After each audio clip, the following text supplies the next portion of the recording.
एक लड़का था जिसका नाम था मैक्स। उसकी मॉम उसके बास्केटबॉल मैच में नहीं आ पाई। मैक्स इस बात से बेहद नाराज था कि उसकी मॉम उसकी जिंदगी के इतने अहम मौके पर मौजूद नहीं थी। एक लड़की थी जिसका नाम था आयरीन, जो अपने दोस्त को डिनर डेट पर मिलने वाली थी।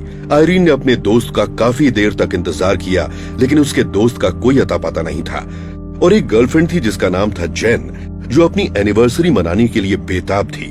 लेकिन फिर उसे पता चला कि उसका बॉयफ्रेंड इस बात को पूरी तरह भूल गया है। कुछ देर बाद मैक्स की मॉम वहां आ पहुंची।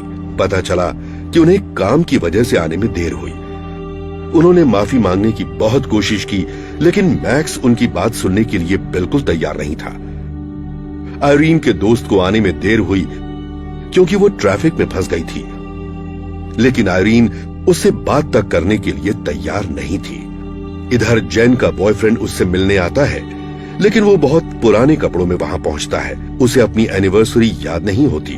वो उस बात की माफी मांगता है, लेकिन जेन उसकी कोई बात नहीं सुनती। कई दिनों बाद भी मैक्स को इस बात का गुस्सा होता है कि उसकी मॉम उसका गेम देखने नहीं आई। उसकी मॉम ने कई बार उसे मनाने की कोशिश की, लेकिन उनकी लाख कोशिशों के बावजूद मैक्स उनसे बात करने के लिए तैयार नहीं था। आयरीन भी अपने दोस्त के डिनर डेट पर देर से आने की बात को नहीं भुला पाई। उसकी दोस्त ने उसे कई बार माफी मांगने के लिए कॉल और मैसेजेस किए, लेकिन उसने किसी भी बात का जवाब नहीं दिया। वो अपने गुस्से में डूब चुकी थी।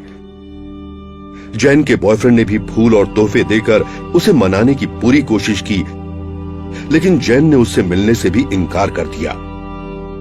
वो उस बात को भुला नहीं पा रही थी।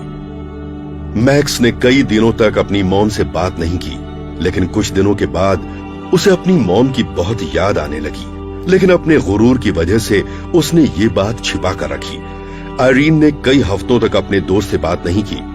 वो अपने दोस्त के साथ बिताए उन खूबसूरत पलों को याद करने लगी, लेकिन उसका गुरूर उसे अपनी दोस्त को कॉल करने से रोक रहा था।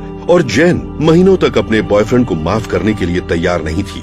वो अपनी पुरानी तस्वीरें देखकर उन हसीन लम्हों को याद करने लगी, लेकिन उसका दर्द उसे अपने बॉयफ्रेंड से बात करने के लिए रोक रहा था। और फिर मैक्स के डैड ने एक खौफनाक खबर सुनाई।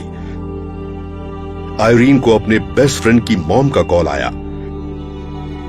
और जेन ने उस खबर को टीवी पर लाइव देखा।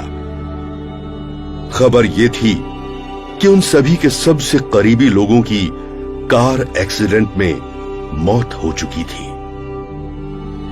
एक बात हमेशा याद रखिए कि जिंदगी छोटी होती है, लेकिन पछतावा जिंदगी भर हो सकता है। जरा सोचिए कि उस खबर को सुनकर उन पर क्या बीती होगी। शायद ये वीडियो देखना कोई इत्तेफाक था या फिर आपकी किस्मत। और इस वीडियो को देखकर आपको किसी की याद आती है तो जाकर उनसे बात कीजिए।